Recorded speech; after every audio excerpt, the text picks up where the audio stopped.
In the Dred Scott case, Chief Justice Taney held for the Supreme Court that black people could not be citizens before the Civil War because that would allow them to own guns.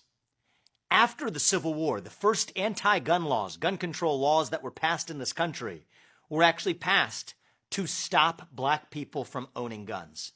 These are some of the facts that I educated Don Lemon on set in a heated exchange that we had shortly before his firing.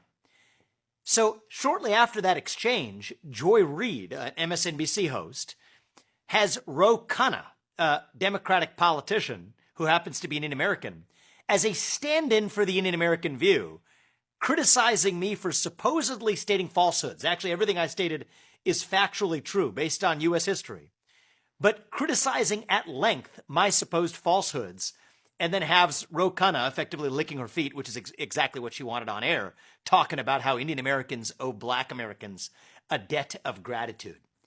So I thought it was remarkable that here's a TV host, supposedly who wants to engage in open debate about my views on this post-Civil War history, who's talking about me on air extensively to another Indian American second-rate stand-in, but won't talk to me directly, so I made an offer. I said, if you want to have a debate about this, if you think that your recounting of the post-Civil War history is any different than mine, let's have that debate in the open.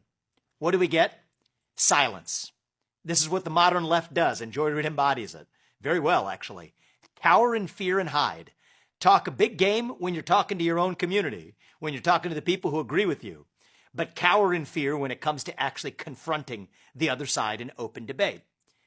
Now, more recently, she was spouting off about affirmative action after the Supreme Court came down with its ruling, saying that she would not have gotten into Harvard without affirmative action. I believe her. I think that's probably true. But then she also complained that she was judged negatively by her peers because she got in based on affirmative action. I actually said that that's wrong. It's wrong to black Americans. It's wrong to Asian Americans or white Americans who are discriminated against. But it's even unfair to black Americans, many of whom I went to school with, who would have gone in meritocratically anyway. It's unfair that they're judged that way. So I said so. And then Joy Reid, again, classic pattern, talking about me instead of to me, says that, oh, Vivek Ramaswamy also wouldn't have gotten into Harvard but for affirmative action.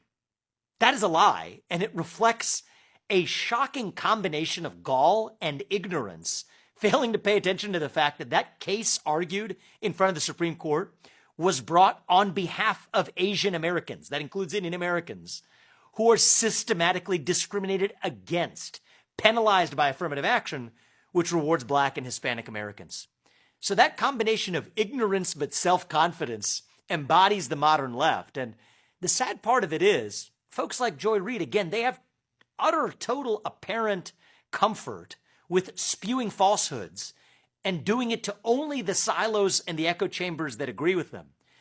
Totally comfortable to talk about me at length and all the reasons why I'm supposedly wrong, when in fact I'm grounded in fact. But what I say is, okay, if I believe in my views and you believe in yours, I'm open to having it out in the open. That's where I talk to Chuck Todd or Don Lemon, go on the Breakfast Club. I show up and believe in open dialogue and debate. That's how we get to truth. It's a shame to see that some of the leading commentators for the modern left, when push comes to shove, really just go back into their caves to hide from the truth, wallowing in their own fear. What I'll say is, Joy, from one alum to another, the offer still stands. I understand why you'd like to hide from debate, but I think it's better for the country if you're actually engaging with the people who disagree with you, rather than talking about them with falsehoods without actually confronting the facts.